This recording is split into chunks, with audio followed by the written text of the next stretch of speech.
महोदय व शिक्षिका एवं सभी समाज शिक्षकगण एवं प्यारे बच्चों, सभी को आज इस मंगल बेला की शुभकामनाएं। और क्योंकि ये बहुत सेंसिटिव टॉपिक है, शादी की लड़कियों की खरीद हो, मैं भाषण देख के शायद कुछ ना समझा पाऊँ, लेकिन अगर बातें करें तो बहुत कुछ समझ जाएंगे। मैंने बहुत सोचा कि मैं कुछ सकती है ना। अगर आपकी बहन को चोट लगती है तो बहन को क्या करोगे? हॉस्पिटल ले जाएंगे, पट्टी बांधेंगे, है ना। लेकिन उसके आसपास कई बार देखते हैं कि महिलाओं से अपराध होता रहता है और हम चुपचाप रह जाते हैं। होता है ना ऐसा। ये जागरूकता कब आई? और अगर ये जागरूकता नहीं आई तो मुझे लगता है कि सब चलता रहेगा, हम बातें करते रहेंगे, काम बनते रहेंगे और हम बरसों करते रहेंगे कि हाँ महिला उत्पीड़न नहीं होना चाहिए, घरेलू इंसान होना चाहिए। सरकार ने बहुत सारे नियम बनाए, दहेज प्रथा बहुत दिनों तक चला, बहुत इसमें लड़कियां जलाई गई, सरकार ने कानून बना दिया। देवता अर्थात जहाँ नारियों की पूजा होती है, जहाँ नारियों का सम्मान होता है, देवता वही निवास करते हैं। ये हमें विशेष तौर पर समझ लेना चाहिए कि अगर हमें ईश्वर की विशेष कृपा चाहिए तो हमारे समाज में, हमारे राष्ट्र में, हमारे घर में, हमारे गांव में, हमारी गलियों में, हमारे शहर में महिलाओं का सम्मान होना चाहिए। तब ये वेद वाक्य, तब ये ग्रंथों का वाक्य सार्थक होगा। यत्र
वो डिपेंड करता है कि एक मर्द पे, मतलब एक लड़के पे, कि जो 22 सूत्र होते हैं और एक 23वां सूत्र होता है जो एक्स वाई होता है। जब एक्स एक्स होता है तो लड़की होती है, और जब एक्स वाई होता है लड़का होता है, तो जो वाई सूत्र रहता है वो लड़के में रहता है।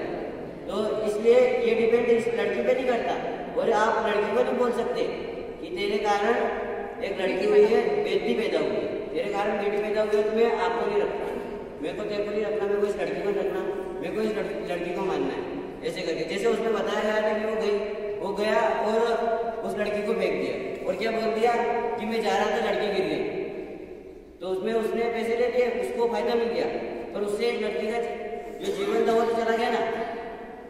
और एक लड़की और एक लड़का इक्वल है, और जहाँ तक मेरे को पता है जो लड़की को कमजोर बनाने की जो शुरुआत है वो उसके घर से हो जाती है। सबसे पहले उसके पापा बोलते हैं बेटा तू बाहर मत जा, कि बेटा तू बाहर मत जा, तेरे को ऐसे करेंगे।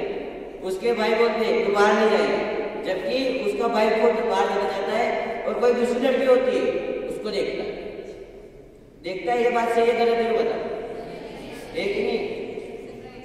तो मैं मेरे बहनों से ये बोलना चाहता हूँ कि आप जिसको एक सच्चा भाई मानते उसी से बात करो। ऐसा नहीं आपको लग रहा है कि वो लड़का मेरे को गलत देख रहा है, तो जिसको आप भाई मानते उसको बोल दो कि वो मेरे तरफ ऐसा देख रहा है। वो कुछ नहीं कर सकता, तो भले स्कूल में तो आप उस लड़के की कंप्लेंट उस सर से कर देगा कि उसने मेरी तरफ ऐसे नजर से देखा। वो लड़का बोले उसका नाम ही बताएगा, बोले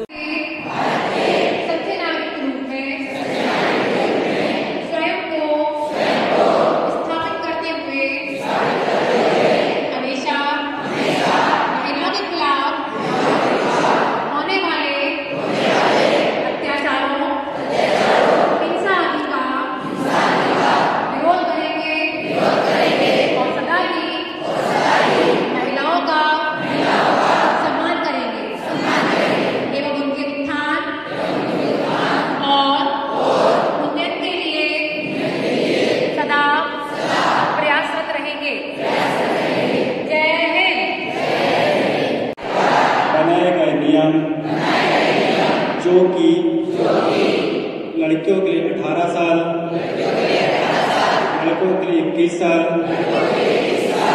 इस उम्र से पहले शादी करने का विचार मन में कभी नहीं लाऊंगा, कभी नहीं लाऊंगी।